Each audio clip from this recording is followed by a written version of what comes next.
Salut et bienvenue sur cleboaoriginal.com. Merci de votre fidélité. 5 minutes, tout le monde est d'accord et il en restera ainsi pendant longtemps dans l'Obaka. Donc 5 minutes, il y a l'élo. Tozali Kolobela, toujours politique. Tozali ko toucher directement Kanambe alias Kabila parce que a commis Nasuka. Tomata, Tokita, Kanambe a commis Nasuka. 2018, a kosilisa yangote. A se piéger moko na piège oya salaki communauté internationale bakangi kaka na piège na ye wana donc na ko démontrer bino yango kalate en détail na ko expliquer bino pour comprendre piège yango oyo Kanambe. Donc avant na banda ko expliquer bino piège oyo communauté internationale bazui pona Kanambe alias Kabila pour 2018 oyo ako silisa yangote ako kufa ou bien ako kimaye moko na malembe. Mais pour botala bino moko à qui on a affaire pour epesa bino penza kanda makasi na makambo na royeb sabino lelo botala na image Kanambe alias Kabila era zwaki pouvoir. Premier discours na ye omoni ye ba komelaki na papier azane tu robot ba programmer ye salaboye soki siko bo bimisi ye na programmation na ye akomi neti ki peleke sa komi zoba. Donc Kanambe aza premier président na monde ya zoba et puis président ya zoba nanu tozwa na Congo te président o ya zoba tozwa neti na Congo neti Kanambe azalité. Botala bino moko po epesa bino vraiment kanda na makambo na koloba lelo. Omoli soki botali vidéo parti onati, botali extrait on a rocha, bozonge lango ata 3 fois po epesa bino kanda. Donc bolanda bino moko premier discours ya Kanambe abetaki na Nations Unies. Botala ndengi azali kotanga me boyoka bino moko aksana ye po bondimake azali rwandais. Bolanda na ba image. En ce moment où je prends la parole pour la première fois devant le Conseil de sécurité, je garde en mémoire la date historique du 24 janvier 2000, où son Excellence le Président M. Laurent Désiré Kabila, se fondant sur la résolution 1234 du 9 avril 1999 du Conseil, plaidait du haut de cette même tribune pour la fin de l'occupation d'une partie de notre territoire national par les armées d'agression du Rwanda, de l'Ouganda et du Burundi. Une année après cette adresse, la situation n'a pas changé malgré les nombreux efforts engagés. Bien au contraire, le conflit en République démocratique du Congo totalise déjà près de 3 ans et le bilan est extrêmement lourd. Plus d'1 700 000 morts en 22 mois dans les territoires occupés de l'Est du pays, selon le rapport de International Rescue Committee du mois de mai 2000. Ce chiffre est nettement sous-évalué d'une part parce qu'il n'intègre pas les victimes survenues depuis le mois de mai 2000 et du fait de la poursuite de la guerre d'agression jusqu'à ce jour d'autre part. L'exploitation illégale des ressources naturelles de notre pays, principalement celle de la tantalite, du coltan du bois et l'or et du diamant qui alimentent l'effort de guerre des pays agresseurs est un phénomène dévastateur qui aura des conséquences graves sur le devenir des générations présentes et futures de mon pays. Cette exploitation illégale doit prendre fin. Mon gouvernement vous assure qu'il ne ménagera aucun effort pour coopérer pleinement avec le groupe d'experts ad hoc composé d'éminentes personnalités au savoir et à la compétence éprouvée et internationalement reconnue. Nous leur réitérons notre confiance et notre soutien le plus total. Nous exprimons avec insistance notre souhait que ce groupe vous présente au mois de mars un rapport complet de la situation qui vous permettra de statuer en toute connaissance de cause. Ce rapport, nous le voulons juste, équitable et même d'établir la vérité sur ce dramatique pillage de ressources naturelles. Binomoko Bowiti Komona n'habité peuple congolais mawana pasina motema botala penza muto aboye lelo azali ko commander bato basala na Mobutu azali ko commander peuple congolais lelo Kanambe aza même pas na papier moko ezolakisa ke il faut azala présent na mboka na biso aza même pas na mandat moko mais lelo azokumbela biso donc ye alagisi biso ke na Congo mobimba nde toza wana na superficie ya Congo mobimba 2 345 000 km², alagisi biso ke Congolais moko oya lekiye na mayele oya koki kokumbela mboka azalite. Mais botala bino moko mutu lokola Kanambe zoba vraiment une bourrique netiye bino mo bolandi na ba image ndenge azo beta discours ba rebari donc aza mutu moko ata lelo ayekola makambu azali autodidacte ata balakisa ye français mais français ngo sikoyo akokaka koloba ngo te français ngo sikoyo aza na diction ya bien te boka ba rebare tala mna mutu ya ndenge wana lelo azokumbela biso bino moko bomona penza mutu aboye na yebite bato yo bazalaka kuna na mboka wana mutu aboye penza ndenge ni akoko diriger biso donc mutu ya comprendre biso donc congolais soki olingi ozoye opesi mbongo après ako diviser baninga na ye ayango na koma ko tutisa biso mutu mais Kanambe ndenga za kuna ngai ako kumbela ngate Kanambe c'est un bendre c'est un mbumbulu c'est un Tintin au Congo donc akoki ko kumbela ngai te akoki kumbela Bokechwa Yambote akoki ko kumbela commandant isote akoki ko kumbela Pierrot Itela te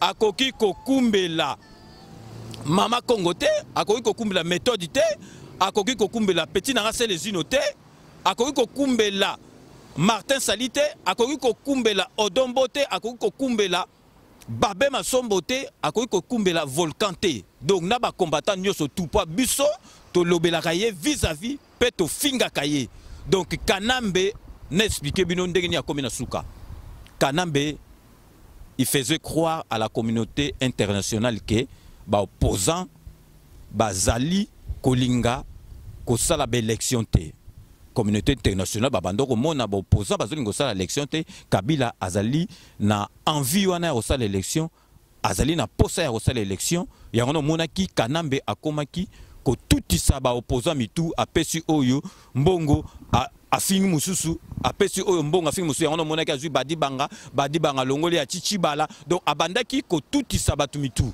siko communauté internationale ba yeba ke ba opposant mutu babandoko cha désordre siko tango ba opposant ba comprendre ango yango bo monique ba congrès salami Félix asali congrès naye ba msupa komi pe ko sala congrès ba se décider que ba ko sala présidentielle naye siko communauté internationale siko ba yebi ke ba opposant ba s'organiser siko yo Kanambe alias Kabila le long de tozoloba ceux qui d'ici ba septembre octobre à la Russie dauphin naye te akwe siko na mutambo azali il faut alakisa siko dauphin na ye soki alakisi dauphin na ye te sikoyo bato ba remarquer que non Kanambe azalaki kokosa azosaka na esprit ya bato donc Kanambe d'ici septembre octobre soki alakisi dauphin na ye te donc Kanambe akozwa solo na dikosi ou bien na mbunchu parce que akangami na mutambo na ye aza obligé sikoyo alakisa dauphin parce que alobaki que non ye aza wana na pouvoir parce que communauté internationale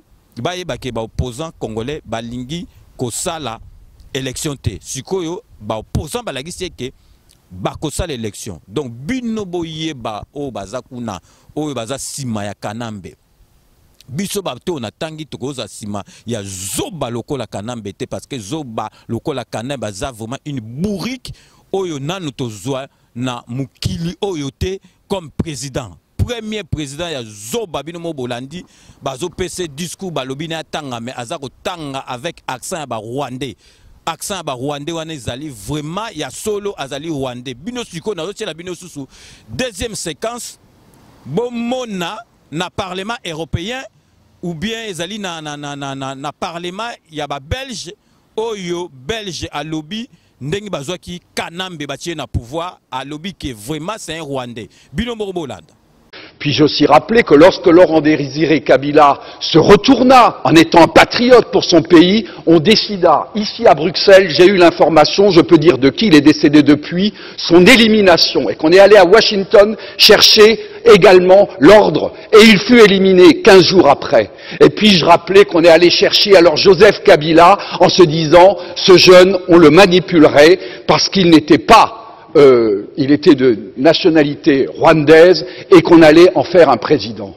Tout ceci est de la manipulation. Première combattante invitée dans l'émission Cléboa, rendez-vous avec le Patriote, c'est samedi 21 avril et Mama Congo Kadhafi. Bonjour, bonsoir peuple congolais, vita inyot bozwami.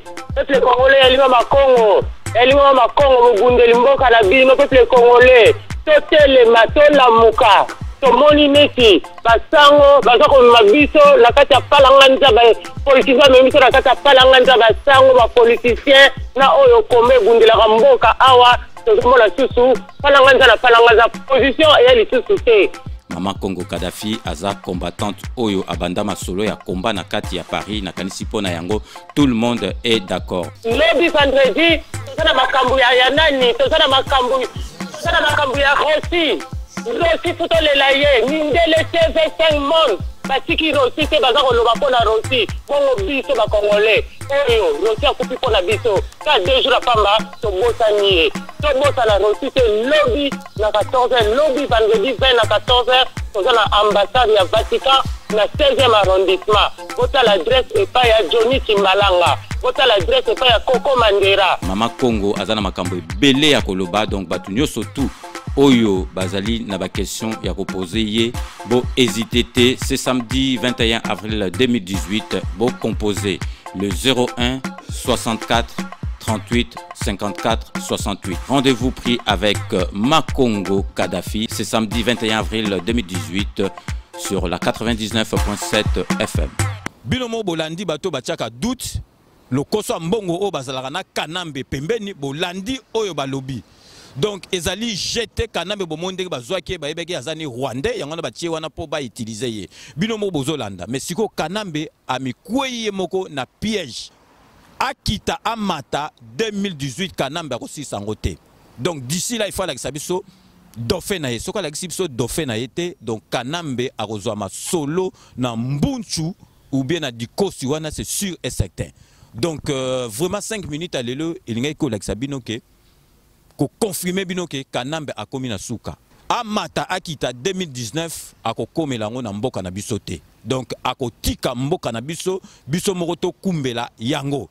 Donc sikoyo avant ya kosukisa nazali na message moko po na communauté congolaise vendredi oyo ya le 20 avril de 14h et à 19h donc Makongo na Congo Madera Makongo na Congo Madera oya Bruxelles na diaspora Congo barokende na ambassade ya Vatican na 16e arrondissement pour na ko réclamer que Vatican et l'obéla Kanambe babimisa corps ya Rossi Mukendi ndenga kufaki na kati ya paroisse ezali po na Vatican sini munene ke Rossi akufina kati ya Vatican yango il faut ba mona ba congolais vendredi de 16h à 19h ngai pe na kozala wana na 5 pe na ba journaliste nyoso tout bazala wana et puis Eco Mondial pe kozala wana ya mama Atini Vengo akozala wana boyebi kaka Atini akoti masolo yango donc kalate na signalé bino déjà akoyamba les grands prêtres ye moko César nga da sala ba 5 minutes mais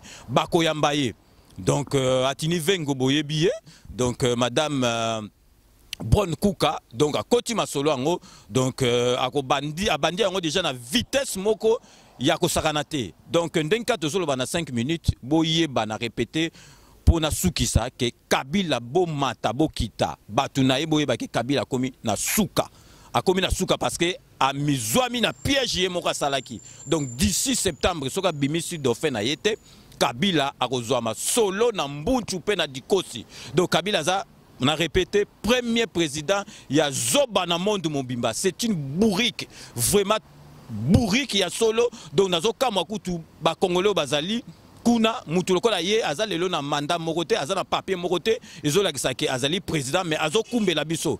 Donc, Ndengi Nazolo Bakarake, Ndengi archibishop Alobaki, Koutino ke président moko azosala au noir donc azana papier moroté donc toko bomaya ta sikoyo bakolela été parce que azali ko sala au noir azali reconnu té donc dès que barake na 5 minutes nous vous laissons le soin d'en tirer vos conclusions et de nous faire parvenir vos commentaires sur votre site et sur notre compte YouTube. D'ici là, portez-vous bien et j'aurai le grand plaisir de vous retrouver dans 48 heures pour un nouveau numéro de 5 minutes avec César Ngadi. D'ici là, portez-vous bien et à très bientôt. N'oubliez pas, tout le monde est d'accord et il en restera ainsi pendant longtemps. Ndeng Nazolo Banabino 2018, Kanambe alias Kabila Akokufa.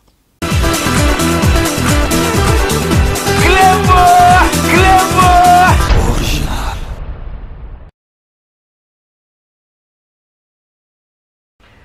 Vous êtes connecté avec CPLA TV, décodeur Yabanamboka. 85 livres les décodeurs, peut 4 mois il y a offert. Après ça, 15 livres par mois. Boza, ma chaîne en direct du Congo Kinshasa. Boza, ma chaîne Banamboka de la diaspora. Ma chaîne sport. Et aussi ma chaîne Bana aussi YouTube Nakati simplement pour 15 livres par mois. Pour l'ensemble de CPLA TV, c'est très simple. La site n'a sur internet. Bon, on a des détails. Vous devez faire un transfert international avec le Big to Iban. En Angleterre, c'est simple, vous transférez car on a compte Nabiso. Pour ce moment, c'est CPLA TV, Lélo. Du nouveau sur CPLA TV, Numérica TV, Kin 24 et Soli TV.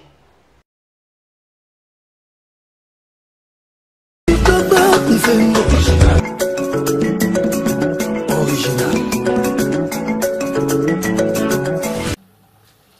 Mote Bandeko. Merci Ndebo ya minga na banda kuna bino.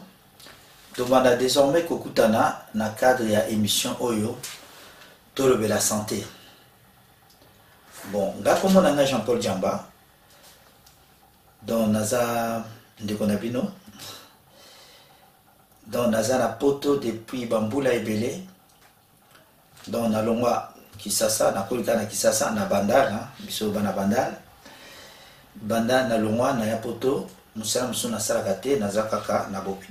l'hypertension, le cœur est une pompe musculaire qui propulse le sang sous le réseau d'artères. Et nous, mon thème à biso ezali pompe et un muscle. Et quand il kofi, mon thème à mutu soit il kofi nae. Si koyo mon thème wana musala na ngoya nini ko poussa ko tindika makila propre na ba misisa minene na artère. Diabète eza sécrété na moko ya eteni ya nzoto o babengi pancréas. Pancréas ou pancréas yango ezo sécrété entre autres ba hormone mibale o babengi insuline. Musala ya insuline eza nini? Eza soki olie yango ezo réguler. Ezo tia donc soko lié et sécréter et produire insuline pour ekitisa to ya sukali AVC. AVC ezanini, accident vasculaire cérébral. Bon, on va expliquer bien la moukouse. Ah, ezali accident ou ekoya à tout moment. Eza brutal, sikoyo V etali makambo ya vaisseau, ba vaisseau ezali ba artère, ba veine oyo eza na cerveau, et puis C cérébral etali makambo etali cerveau, etali mutu. Voilà pour la AVC. Mais sikoyo ba classifier en mode 2. Eza mibale. Eza AVC au babengi ischémique. Na AVC au babengi continue ka komposer na conseil. Quand ndé maman na bana ko lobana ngai na kitetela. Papa Dembaki de kama nyamase la dièse. Na bakisi na pondu. Kozala nzoto malamu eleki loso nyama mbisi na pondu. Merci.